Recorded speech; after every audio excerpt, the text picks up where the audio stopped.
कभी आपने सोचा है माता गंगा आखिर भगवान शिव के जटाओं में ही क्यों रहती हैं? क्यों नहीं किसी और देवता के साथ? क्या ये केवल एक पौराणिक कथा है या इसके पीछे छिपा है गहरा रहस्य? और सबसे बड़ा प्रश्न, क्या गंगा सच में शिव की शरण में आई थी या शिव को स्वयं गंगा की आवश्यकता थी? आज की इस कथा में हम जानेंगे गंगा का स्वर्ग से पृथ्वी तक का सफर, भगीरथ की तपस्या, देवताओं की चिंता और वह क्षण जब शिव ने गंगा को अपनी जटाओं में बांध लिया। लेकिन इस कहानी में एक ऐसा रहस्य छिपा है जो अंत में प्रकट होगा। ध्यान से सुनिए। बहुत प्राचीन समय में जब सृष्टि अभी स्थिर हो रही थी, तब गंगा केवल एक नदी नहीं थी, वह थी दिव्य धारा, विष्णु के चरणों से निकली हुई पवित्र ऊर्जा। कथा के अनुसार जब भगवान विष्णु ने वामन रूप धारण कर 3 पग में ब्रह्मांड नापा, तब उनके चरणों को स्पर्श कर जो दिव्य जल बहा, वही गंगा बनी। ये जल स्वर्ग में स्थापित हुआ। देवताओं के बीच वह मंदाकिनी, लेकिन पृथ्वी पर एक बड़ा संकट आने वाला था। राजा सगर ने अश्वमेध यज्ञ किया। उनका यज्ञ अशुभ इंद्र के भय से गायब हो गया और कपिल मुनि के आश्रम में पाया गया। सगर के शशीद पुत्र वहां पहुंचे और क्रोध में उन्होंने मुनि का अपमान किया। इसी के श्राप से वे भस्म हो गए। उनकी आत्माएं मुक्ति के लिए भटकने लगीं। पीढ़ियां बीत गईं। फिर जन्म हुआ राजा भगीरथ का। भगीरथ ने प्रण लिया, मैं गंगा को पृथ्वी पर लाकर अपने पूर्वजों को मोक्ष दिलाऊंगा। उन्होंने कठोर तपस्या की, वर्षों तक एक पैर पर खड़े रहकर बिना भोजन के केवल ध्यान में लीन। तब प्रकट हुए ब्रह्मा। ब्रह्मा ने कहा, गंगा को पृथ्वी पर भेजा जा सकता है, लेकिन उसकी धारा इतनी प्रचंड है कि पृथ्वी उसका वेग सह नहीं पाएगी। भगीरथ ने पूछा, तो समाधान क्या है?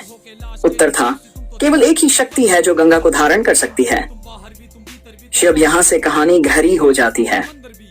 गंगा को जब बताया गया कि उन्हें पृथ्वी पर उतरना है, तो उनके मन में हल्का अहंकार आया। उन्होंने सोचा, मैं स्वर्ग की पवित्र धारा हूँ, यदि मैं पूरी शक्ति से उतरूंगी तो शिव भी मेरे वेग को रोक नहीं पाएंगे। यह विचार ही परीक्षा था। भगीरथ ने शिव की आराधना की। हिमालय में कठोर तप, बर्फ में ध्यान, मौन साधना। अंततः शिव प्रकट हुए।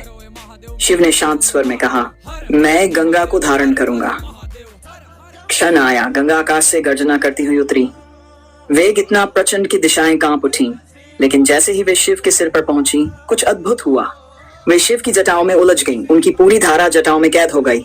न पृथ्वी डूबी, न प्रलय हुआ। गंगा को समझ आ गया, शिव कोई साधारण देव नहीं है। वे वेग को भी बांध सकते हैं, वे अहंकार को भी शांत कर सकते हैं।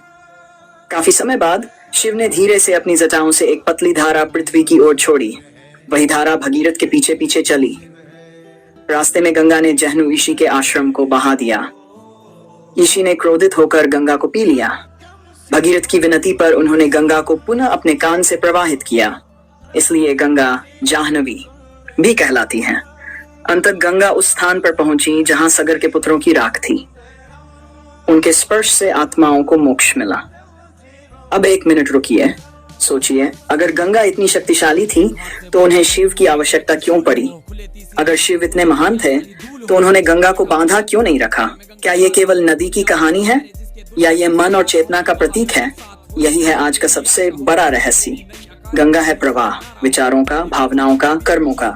शिव है स्थिरता, ध्यान, संयम, जागरूकता। जब मन का प्रवाह अनियंत्रित होता है तो विनाश करता है। जब वही प्रवाह शिव की जटाओं यानी चेतना से होकर गुजरता है तो जीवन को पवित्र बना देता है। इसलिए गंगा शिव के मस्तक पर विराजमान है। ये संतुलन है। गंगा शक्ति है, शिव आधार है, और जब शक्ति और आधार मिलते हैं तभी सृष्टि सुरक्षित रहती है। यही था वह रहस्य जो शुरुआत से छिपा था।